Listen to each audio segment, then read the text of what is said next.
Shatamanam Bhavati serial episode 1032 6th August 2024 ఏం జరిగిందో చూద్దాం. రుద్రప్ప తన దగ్గర పనిచేసే గిరికి ఇలా చెప్తాడు. ఆ రోజు నేను మారినట్టు అందరి ముందు నటించాను. ఆ భువనేశ్వర్కి క్షమాపణలు చెప్పాను. నా మనసు చంపుకొని అలా నా చెంప మీద కొట్టించి నా పరువు మీద చావు దెబ్బ కొట్టిన ఆ భువనేశ్వరిని మురారిని ఎలా వదిలేస్తాననుకున్నావు? నేను కోపంలో ఒక దెబ్బ కొడితే ఓర్చుకొని ఉండకుండా ఆ రాధ చెప్పింది కదా అని తీసుకెళ్లి పంచాయతీలో పెట్టిన ఆ మొగుడు పిల్లలిద్దరినీ జలసమాధి చేసేశాను. చిత్రహింసలు పెట్టి ప్రమాదవశాత్తు చెరువులో పడి చనిపోయారు అని అందరినీ నమ్మించాను. అదే నిజమనుకొని భువనేశ్వరి కూడా ఆ విషయాన్ని పెద్దగా పట్టించుకోలేదు. చెంప మీద కొట్టిన ఆ భార్యాభర్తలకి చావుని గిఫ్ట్గా ఇచ్చాను. అలాంటిది నా పరువు మీద కొట్టిన ఆ భువనేశ్వరి మురారిని ఎలా వదిలేస్తాననుకున్నావు? వాళ్ళని ప్రాణాలు తీయాలనుకున్నాను. కనిపించకుండా పోయిన ఆ రాధ కనుమరుగయ్యిందనుకుంటే మళ్ళీ ప్రత్యక్షమయ్యింది. వదలనురా, ఎవ్వరిని వదలను. టైం చూసి నాగుపాము కాటేసినట్టు కాటేస్తాను అంటాడు రుద్రప్ప గిరితో. మరోపక్క భాను రాకపోవడంతో కార్తిక్ కుటుంబం మొత్తం ఎదురు చూస్తారు. కార్తిక్, అదేంటమ్మా భాను వేరే వెహికల్ పట్టుకొని వచ్చినా ఈ పాటికి వచ్చేయాలి. తను ఫోన్ లిఫ్ట్ చేయడం లేదు, ఇంతవరకు ఇంటికి రాలేదు. అప్పుడు బామ్మ, అవును ఊర్మిళ, కారులో వచ్చినా ఇంతసేపు పట్టదు కదా, ఈ పాటికే రావాలి కదా.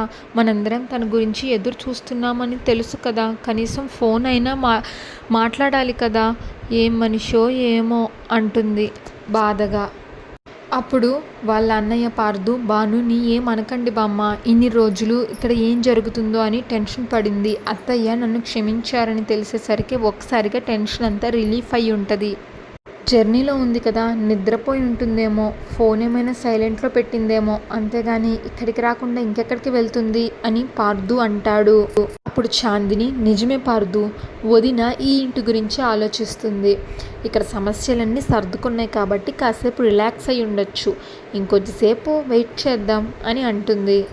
మనోహర్, ఎంతైనా సిటీలోకి ఎంటర్ అయ్యాక ట్రాఫిక్ ఉంటుంది కదా, ట్రాఫిక్ అంతా క్లియర్ చేసుకుని వచ్చేసరికి కొంచెం టైం పడుతుంది. అందరూ ఎందుకు కంగారు పడుతున్నారు అని అంటాడు. అప్పుడు ఊర్మిళ, ఇవన్నీ నాకు తెలుసండి, కానీ ఇన్ని రోజులు నా ప్రవర్తనతో భాను ఎంత ఇబ్బంది పడిందో నాకు తెలుసు. తనున్నప్పుడు నేను కనీసం తన మొహం కూడా చూడలేదు. భాను రాగానే నేను తనని క్షమాపణ అడుగుతాను అంటూ కన్నీళ్లు పెట్టుకుంటుంది ఊర్మిళ. అప్పుడు వాసుదేవరావు, అయ్యో నువ్వు క్షమాపణ అడగటం ఏంటమ్మా, నువ్వు ఏం తప్పు చేశావని? కొడుకుని పోగొట్టుకొని నువ్వు ఎంత మానసిక వేదనని అనుభవించావో అందరికీ తెలుసు. నువ్వు ఒక యుద్ధాన్నే చేసావు. ఇన్నేళ్ళు ఆ కష్టాన్ని భరిస్తూ అందరితో నవ్వుతూ గడిపావు. నువ్వు చేసిన తప్పేమీ లేదు తల్లి. అప్పుడు ఊర్మిళ, లేదన్నయ్య, నేను నిజానికి భానుని ఒక అమ్మలా చూసుకోవాలి అని అనుకున్నా, కానీ తనే నన్ను అమ్మలాగా చూసుకుంది. నా మనసుకి బాధ కలుగుతుందని ఈ నిజాన్ని దాచింది అన్న విషయం నేను తెలుసుకోలేకపోయాను. నేను ఎంత బాధపడ్డా పర్వాలేదు, కానీ చెయ్యని తప్పుకి నా కోడల్ని కూడా బాధ పెట్టాను. అందుకే క్షమాపణ అడగాలి అంటుంది ఊర్మిళ. ముందు భానుని రానివ్వండి, మాట్లాడాక అన్నీ సర్దుకుంటాయి అని ఊర్మిళ అంటే ఈలోగా డ్రైవర్ రమేష్ వస్తాడు. కార్తిక్ ఏమో, రమేష్ వచ్చేసావా అంటే, అవును సార్, పెద్దగా ట్రాఫిక్ ఏం లేదు, భాను మేడం ఇంకా ఇంటికి రాలేదా సార్ అని అడుగుతాడు. దానికి కార్తిక్, నువ్వేమో కార్ రిపేర్ చేయించేసుకొని ఇంటికి వచ్చేసావు, భాను ఏమో ఇంకా రాలేదు, భాను ఎక్కడికి వెళ్ళి ఉంటుంది అని అంటాడు. తను అసలు ఫోన్ కూడా లిఫ్ట్ చేయడం లేదు, ఇంతవరకు తను వేరే వెహికల్ పట్టుకొని వస్తుందేమో అని వెయిట్ చేస్తున్నాము, కానీ భాను ఖచ్చితంగా ఏదో ఇబ్బందిలో ఉంది, తనకి ఏదో ప్రాబ్లం అయినట్టుంది అని అంటాడు కార్తిక్. ఇంకా అక్కడ పని మనిషికి ఫోన్ చేసి, భాను అక్కడికి ఏమన్నా వచ్చిందా అని అడిగితే, లేదు బాబు గారు, అమ్మగారు హైదరాబాద్కి కదా వచ్చారు అని అంటుంది. అమ్మగారు ఇంకా అక్కడికి రాలేదా అంటే, లేదు లక్ష్మి, మేము చాలాసేపటి నుంచి తనకి ఫోన్ చేస్తున్నా లిఫ్ట్ చేయడం లేదు, ఒకవేళ అక్కడికి కానీ వస్తే వెంటనే మాతో మాట్లాడమని చెప్పు అని అంటాడు కార్తిక్. అమ్మ, నాకెందుకో భయంగా ఉందమ్మా, భానుకి ఏమైనా జరిగిందా అని కార్తిక్ అంటాడు. అప్పుడు మనోహర్, అరే కార్తిక్, అనవసరంగా కంగారు పడకరా, భాను ఏం చిన్నపిల్ల కాదు కదా, తను చాలా ధైర్యవంతురాలు, తనకి లేట్ అవ్వడానికి ఏదో ఒక కారణం ఉండుంటుంది, నువ్వు అనవసరంగా టెన్షన్ పడకు అని అంటాడు.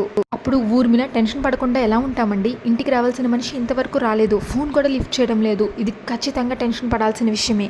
పామేమో ఏడుస్తూ, ఓ దేవుడా, మళ్ళీ ఏంటి పరీక్ష, అన్నీ సర్దుకున్నాయి, భాను కూడా వచ్చేస్తే అన్ని సమస్యలు పరిష్కారం అయిపోతాయి, అంత ఆనందంగా ఉన్నామనుకున్న సమయానికి మళ్ళీ ఏం పరీక్షలు పెడుతున్నావు స్వామి అంటూ బాధపడుతుంది. నీలిమ ఏమో తన మనసులో, భాను రాకపోవడం ఏంటి, భానుకి ఏమైనా జరిగిందా, లేక నా సాక్ష్యాధారాల కోసం ఇంకెక్కడికైనా వెళ్ళిందా అని అనుకుంటుంది. మరోపక్క భాను ఇంకా స్పృహలోకి రాదు. అప్పుడు కిట్టయ్య అడుగుతాడు, భార్గవి, భాను ఇంకా ఎంతసేపట్లోకి స్పృహలోకి వస్తుంది అంటే? చెప్పలేకపోతున్నాను మురారి, నేనేమో ట్రీట్మెంట్ చేస్తున్నాను, తనేమో అస్సలు రెస్పాన్స్ ఇవ్వడం లేదు. స్పృహలో లేని మనిషి ఎప్పుడు స్పృహలోకి వస్తుందో ఎవరు ఊహించలేము అని భార్గవి అంటే దానికి మురారి, నేను ఊహించగలను. నా రాధ నా కోసం తిరిగి వచ్చింది. ఇన్ని రోజుల తర్వాత నన్ను వెతుక్కుంటూ వచ్చింది. తను నన్ను ప్రాణంగా ప్రేమిస్తుంది అనడానికి నిదర్శనం ఇంతకన్నా ఇంకేముంటుంది? ఎందుకు వెళ్ళిపోయిందో తెలీదు. 6 నెలల నుంచి కనపడకుండా వెళ్ళిపోయింది. కానీ నా ప్రాణానికి ప్రమాదం ఉంది అని తెలియగానే నన్ను కాపాడడానికే వచ్చింది. ఇది కదా ప్రేమలో ఉన్న గొప్పతనం. మనుషులు ఎంత దూరంగా ఉన్నా మనసులు దగ్గరగా ఉన్నాయి అని చెప్పడానికి ఇంతకన్నా నిదర్శనం ఇంకేముంటుంది? రాదంటే నాకు ప్రాణం, నేనంటే రాధకు ప్రాణం, మేమిద్దరం ఒకరిని ఒకళ్ళు వదిలి ఉండలేమనడానికి ఇంతకన్నా నిదర్శనం ఇంకేం కావాలి అని అంటాడు మురారి. నీ మెడికల్ సైన్స్ చెప్పకపోయినా నా మనసు చెప్తుంది భార్గవి, నా రాధకు ఇంకాసేపట్లో స్పృహ వస్తుంది. తను కళ్ళు తెరవగానే నా కోసం వెతుక్కుంటుంది, నాతో మనస్ఫూర్తిగా మాట్లాడుతుంది అని నా మనసు చెప్తుంది. అమ్మా, రాధకి స్పృహ వస్తుంది కదమ్మా, మరి భార్గవి ఏంటమ్మా మెడికల్ సైన్స్ అది ఇది అని ఏదేదో చెప్తుంది. రాధ ఇన్ని రోజులు నాకు దూరంగా ఎంత ఇబ్బంది పడిందో, ఆ కారణం ఏంటో, తను ఎందుకు వెళ్ళిపోయిందో తనే మెల్లగా తర్వాత చెప్తుంది. కానీ రాధ కళ్ళు తెరిచేసరికి నువ్వు నేను తన ఎదురుగానే ఉండాలి. మనం తన కోసం ఉన్నామని తనకి తెలియజేయాలమ్మా. అప్పుడే రాధ హ్యాపీగా ఉంటుంది. అమ్మ, నువ్వే పని పెట్టుకోకు, ఇక్కడే కూర్చోమ్మా. నేను కూడా మిల్లుకు ఫోన్ చేసి ఈరోజు నేను మిల్లుకి రానని చెప్పేస్తాను.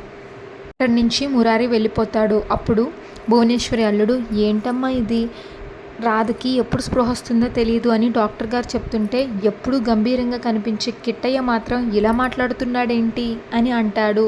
అప్పుడు భువనేశ్వరి, కిట్టయ్య రాధని ఎంతలా ప్రేమించాడో మనందరికీ తెలుసు కదా. ఆ అమ్మాయి తన జీవితంతో నడుస్తుందని ఊహించుకున్నాడు. రాధ లాంటి అమ్మాయి తన జీవితంలోకి రావడం నిజంగా అదృష్టమని నాతో ఎన్నోసార్లు చెప్పాడు. వాళ్ళిద్దరి ప్రేమని చూసే కదా పెళ్లి చేయాలని నేను కూడా నిర్ణయించుకున్నాను. కానీ మధ్యలో ఏం జరిగిందో తెలీదు. రాధ ఎవ్వరికి ఒక్క మాట కూడా చెప్పకుండా కనిపించకుండా వెళ్ళిపోయింది. 6 నెలల కాలం అలా గడిచిపోయింది. 6 నెలలలోనూ కిట్టయ్య మొహంలో నవ్వు చూడలేదు. బయటికి ఎంత గంభీరంగా కనిపించినా తను మనసారా ప్రేమించిన అమ్మాయి దూరమైంది అనే బాధ తన కళ్ళల్లో స్పష్టంగా కనిపించేది. రాధ తిరిగి వచ్చేసరికి ఆనందం ఇలా చూపిస్తున్నాడు అని చెప్పి అక్కడి నుంచి వెళ్ళిపోతుంది భువనేశ్వరి. కిట్టయ్య వాళ్ళ అక్కలు మాత్రం చాలా సీరియస్గా చూస్తారు భానుమతి వైపు.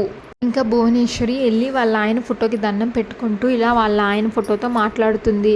చూసారా అండి, కిట్టయ్య ఎంత సంతోషంగా ఉన్నాడో. వాడి ఆనందం కంటే నాకు ఇంకేం కావాలి. వాడు రాధని మొదటిసారి ఇంటికి తీసుకొచ్చినప్పుడు వాడు తన్ని ప్రేమించిన విషయం చెప్పలేదు, ఒక స్నేహితురాలిలాగా తీసుకొచ్చాడు. కానీ నేను తల్లినండి, నా కొడుకు మనసేంటో నేను ఊహించలేనా. వాడు మనసారా ప్రేమించిన అమ్మాయిని నాకు పరిచయం చేయడానికే అలాగ తీసుకొచ్చాడు అని నాకు అర్థమయ్యింది. వాడికి ఆ అమ్మాయి సరైందేనని నేను కూడా నిర్ధారించుకున్నాను. కానీ రాధ కడిగిన స్వాతిముత్యం లాంటి మనిషి, ఎలాంటి కల్మషం లేని మనిషి. నా కిట్టయ్యకి సరైన జోడి అని నిర్ణయించుకున్నాకే వాళ్ళిద్దరికీ పెళ్లి చేయాలి అని నిర్ణయించుకున్నాను. నేను ఒకటి తెలిస్తే దైవం ఒకటి తెలిసింది. రాధ దూరమైంది, కిట్టయ్య మొహంలో ఆనందం కూడా దూరమైంది. మళ్ళీ రాధ తిరిగి వచ్చేసరికి వాడి మొహంలో ఆనందం వచ్చిందండి. కానీ కనిపించిన అమ్మాయికి ఇలా ప్రమాదం జరగడం చాలా బాధగా ఉందండి. ఆ అమ్మాయి తొందరగా కోలుకోవాలి. నా కొడుకు కోడలు సంతోషంగా ఉండాలి. ఆ అమ్మాయి కోలుకోగానే వాళ్ళిద్దరికీ పెళ్లి కూడా చేసేస్తానండి అని చెప్తుంది భువనేశ్వరి. ఇంకా కిట్టయ్య భానుమతి ఉన్న రూమ్లోకి వచ్చి భానుని అలా చూస్తూ వాళ్ళ పాత ప్రేమ జ్ఞాపకాలు మొత్తం గుర్తు చేసుకుంటాడు. రాధ తను ప్రేమించుకున్న జ్ఞాపకాలన్నీ గుర్తు చేసుకుంటాడు. ఈలోగా మురారి వాళ్ళ మేనకోడలు వచ్చి, మావయ్య ఇక్కడ నువ్వేం చేస్తున్నావు అంటే, రాధ ఒక్కటే ఉంది కదా సాయంగా ఉన్నాను అని అంటాడు. దీనికి నువ్వెందుకు మావయ్య, నేనున్నాను కదా నువ్వు వెళ్ళు అంటే, పర్వాలేదులే, నా రాధని చూసుకోవడం నాకు ఇబ్బంది ఏమి కాదు అని అంటాడు మురారి. అప్పుడు వాళ్ళ మేనకోడలు, భలేవాడివి మావయ్య, రాధ స్పృహలో ఉందా? లేదు కదా, తను ఎప్పుడు స్పృహలోకి వస్తుందో కూడా తెలీదు అని డాక్టర్ చెప్పింది కదా. తనతో నువ్వు ఎలాగో మాట్లాడలేవు. తను ఒక్కటే ఉండడం నీకు ఇష్టం లేకపోతే తనకు తోడుగా నేను ఉంటాను అని చెప్తున్నాను కదా, నువ్వు వెళ్ళు మావయ్య అని అంటుంది. నాకేం ఇబ్బంది ఏం లేదు, నువ్వు వెళ్ళు మావయ్య అని చెప్తుంది.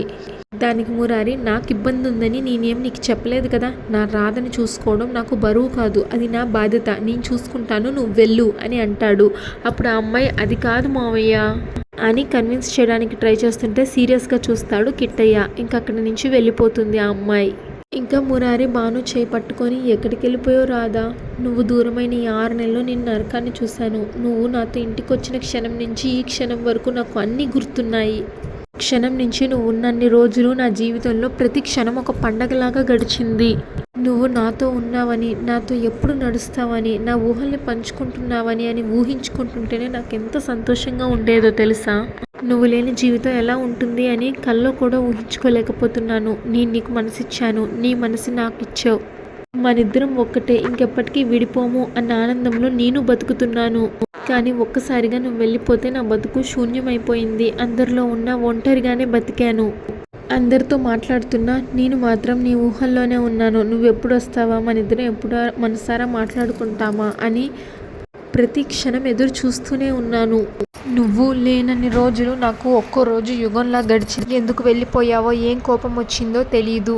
తో కూడా చెప్పుకోలేని విషయాలు నిన్ను ఏం బాధ పెట్టాయో నాకు తెలీదు. ఎక్కడున్నావో కూడా తెలీదు. నీ గురించి ఊహించుకుంటూ, నీ గురించి వెతుకుతూ ఎంత బాధను అనుభవించానో నా ఒక్కడికే తెలుసు రాదా అని అంటాడు కిట్టయ్య. పక్క నుంచి కోపంగా చూస్తుంది వాళ్ళ మేనకోడలు. ఆ అమ్మాయి ఇలా అనుకుంటుంది, అంటే మావయ్య మనసులో రాధ మీద ప్రేమ మళ్ళీ చిగురు తొడిగిందనమాట. తను ఇన్ని రోజులు దూరమైనా సరే తన ప్రేమ ఏమాత్రం తగ్గలేదనమాట. మరో పక్క భువనేశ్వరి వాళ్ళ ఆయన ఫోటో ముందు, కిట్టయ్య నా మాట ఎప్పుడు కాదనలేదండి. తను మనసారా ఒక అమ్మాయిని ప్రేమించి కూడా నా దగ్గర చెప్పడానికి మొహమాట పడ్డాడు. నా మాటకే విలువ ఇచ్చాడు. ఇలా భువనేశ్వరి మాట్లాడుతుండగా భువనేశ్వరి వాళ్ళ కూతురు అటుగా వెళ్తూ మొత్తం వింటుంది. భువనేశ్వరి చూసుకోకుండా మాట్లాడుతూనే ఉంటుంది. అంత గొప్ప కొడుకండి నా కిట్టయ్య ప్రేమించిన అమ్మాయిని నేను తనకి ఎందుకు దూరం చేయాలనుకుంటాను అని అంటుంది భువనేశ్వరి. 6 నెలలు తను లేనప్పుడు కిట్టయ్య పడిన నరకయాతన ఏంటో ఈ అమ్మ మనసుకు తెలుసండి. వాడితో నేను పైకి నవ్వుతూ మాట్లాడినా సరే నా కొడుకు బాధను తలుచుకుంటూ నాలో నేనే ఎంత కుమిలిపోయానో నాకు తెలుసు.